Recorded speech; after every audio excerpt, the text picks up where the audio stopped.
ये जानिए कि 31 अक्टूबर 1948 ईस्वी को साहब का जन्म बिहार जिले के सिवान में एक ग्राम है, गांव है। जैसे बेला कैसे है उसी प्रकार एक गांव है, उसका नाम है आमरौली। 31 अक्टूबर 1948 ईस्वी को साहब श्री हरिंद्रानंद जी का जन्म बिहार के सिवान जिले के ग्राम आमरौली में हुआ।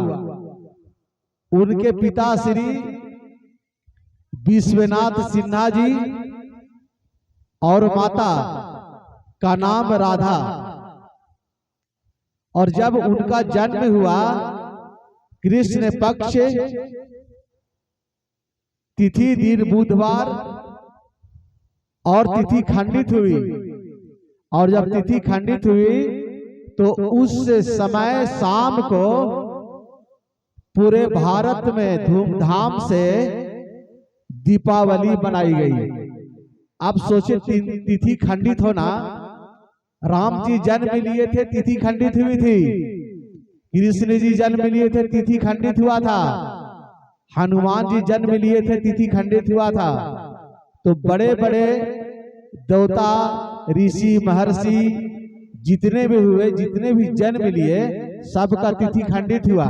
तो ये साधारण मानव नहीं थे, ये महामानव है। इन्होंने अपने जीवन में इन्होंने सिर्फ शिव को पाने के लिए, इनका कुछ भी लालच और लोभ नहीं था। ये उतने बड़े बड़े पदाधिकारी रहने के बावजूद समय निकाल करके और हमेशा जैसे ही डिप्टी से आते थे तो चाय पिलाने के बहाने,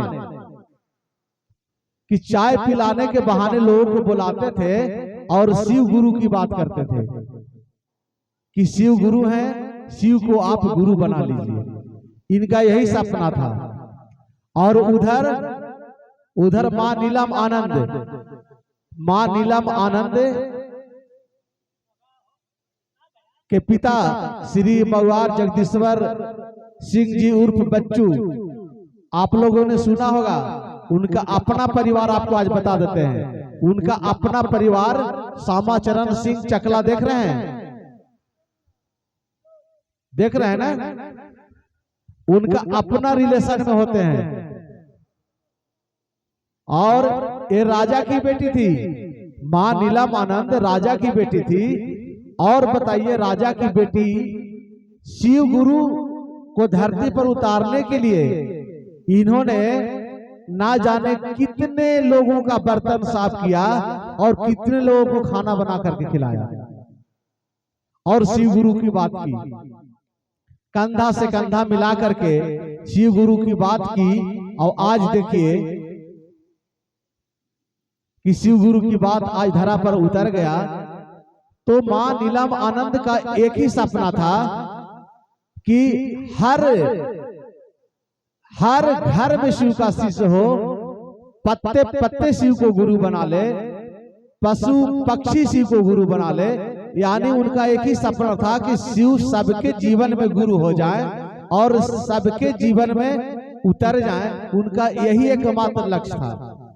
उनका ये नहीं लक्ष्य था कि लोग हमको ये समझे कि हम बहुत मतलब महान व्यक्ति हैं या ये है वो है, सो नहीं। उनका एक ही सपना था कि शिव जगत के गुरु हैं, शिव को अपना गुरु बनाया जा सकता है। चूंकि जब साहब के अनुसार जब मां नीलम आनंद ने शिव को गुरु बनाई तो जानते हैं पाटन में जो उनका क्वार्टर था वहां अपने आप आग लग जाता था। इतना प्रेत उत्पात मचाता था कि शाम के समय हुआ और बड़ा बड़ा पत्थर उनके आंगन में गिरने स्टार्ट हो जाते थे और सब अगल बगल वाले लोग जुटते थे। तो लोग देखते थे कि इतना बड़ा बड़ा पत्थर बताइए कौन उठा कर इनके आंगना में फेंक देता था। इनका बहुत भूत पिचास बहुत तंग किया, लेकिन विचलित नहीं हुए। एक बार जानते हैं साहब स्मशान घाट में बैठे हुए थे और जैसे कैलेंडर में शिव गुरु को देख रहे हैं वही रूप में वो आए और आने के बाद कहा कि शिव, हम शिव गुरु हैं, तुम हमारा पूजा करो या हम जो कहते हैं सो करो। लेकिन बोले कि ना, हम ऐसे नहीं मानेंगे आपको, जब तक परिणाम नहीं आएगा। परिणाम मतलब नतीजा, मतलब लोगों को फायदा नहीं होगा तो हम नहीं मानेंगे। कैलेंडर में क्या रखा हुआ है? कुछ नहीं है, अभी हवा चलेगा, रख दीजिए, उड़िया जाएगा। लेकिन उन्होंने कहा कि महादेव को अगर अपने दिल में बसाइएगा तो कौन हवा से उड़ जाएगा? उड़ जाएगा? नहीं उड़ जाएगा। तब जाकर के साहब ने कहा कि दिलों में, अपना दिल में शिव को अपना गुरु बना लीजिए और देखिए चमत्कार होता है कि नहीं।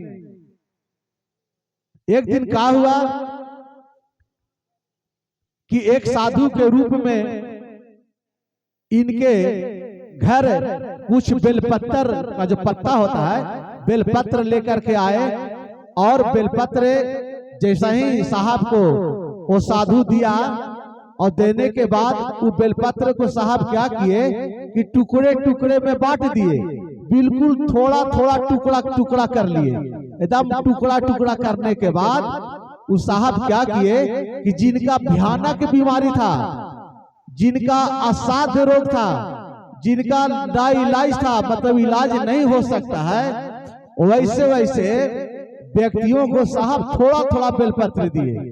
और बेलपत्र के जैसा ही लोग खाया तो बड़े बड़े असाध्य रोग से लोग निवारण हो गए, लोगों को बीमारी ठीक हो गया। बड़े बड़े केसों में फंसे हुए थे, बिल्कुल नाजायज तरीके से फंसे हुए थे, उनको भी थोड़ा थोड़ा टुकड़े टुकड़े में बेलपत्र दिया तो लोगों को कोर्स डिग्री होना स्टार्ट हो गया। तब साहब समझिए कि अरे ये तो कमाल का चीज है। और वो साधु कौन था मालूम है?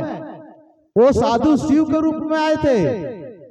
वो साधु शिव के रूप में आए और बेलपत्र दिए, और बेलपत्र के साथ साथ उन्होंने कुछ चावल दिया, कुछ चावल दिए।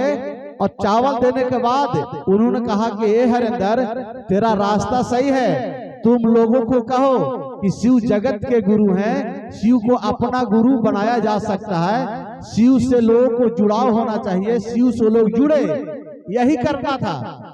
तब जाकर के साहब ने धीरे धीरे कहना स्टार्ट किए। एक बार साहब महादेव से कहे कि ठीक है, आप कहते हैं, आकाशवाणी हो रहा है, महादेव साहब कहते हैं महादेव से कि ठीक है, हम तो ये बात को बोलेंगे, लेकिन आप तो शरीर में है नहीं, आप तो शरीर में नहीं है, और लोगों को कहेंगे कि शिव को अपना गुरु बना लीजिए, और शिव को अपना गुरु बना लेगा और फायदा उसको नहीं होगा, तो लोग कहेगा कि तो आदमी ठगता है, ये झूठ बोलता है। तब महादेव ने कहा कि नहीं हरिंदर, तुम कहो, जितने लोग हमको शिव को गुरु मानेंगे विश्वास से, श्रद्धा से, प्रेम से, सच्चे मन से, तो मैं सबको नतीजा दूंगा, सबको परिणाम दूंगा। और यही बात हुआ, जिन्होंने दिल से, भाव से, श्रद्धा से शिव को अपना गुरु बनाया, लोगों को अंदर क्या हो रहा है?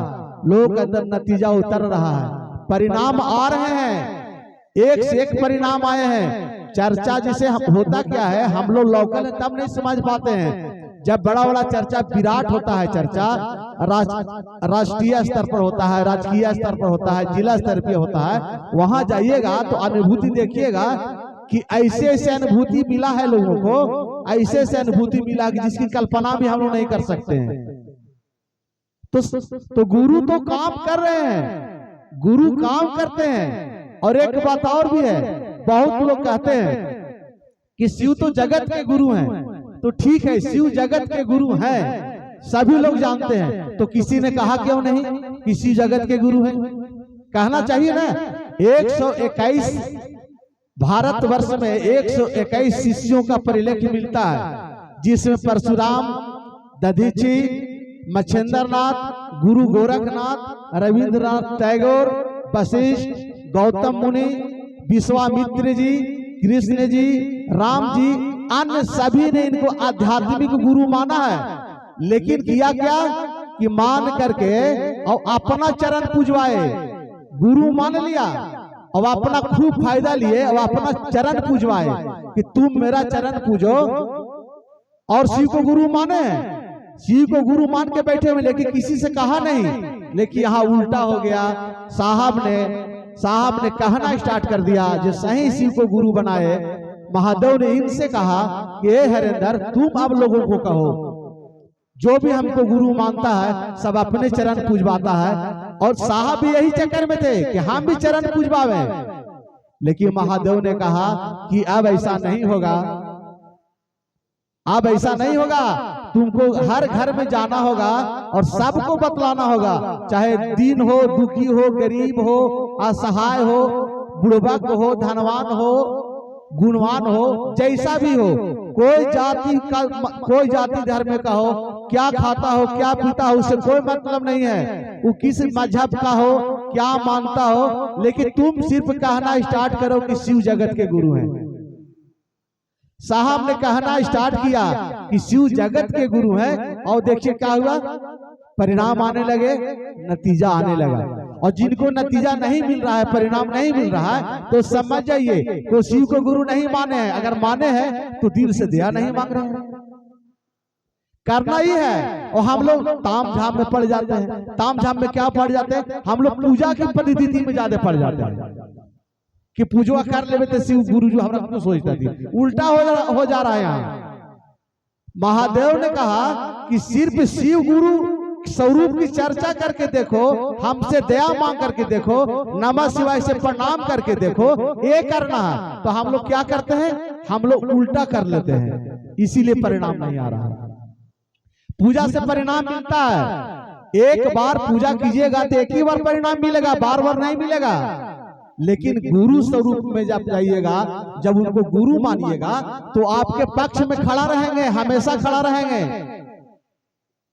गुरु के रूप में मानिएगा तो हमेशा खड़ा रहेंगे आपके साथ। और अगर भक्त के रूप में रहिएगा तो एक बार, जैसे आपको बता दे रहे हैं, एक बार बोले थे कि एक भक्त था, एक शिष्य था। भक्त ने आह्वान किया, दोनों में चैलेंज लग गया। शिष्य और भक्त में, वो बहुत पूजा करता था, बहुत पुजारी था, और ये शिव गुरु की बात करता था। तो हुआ क्या कि एक भक्त और शिष्य में चैलेंज लग गया।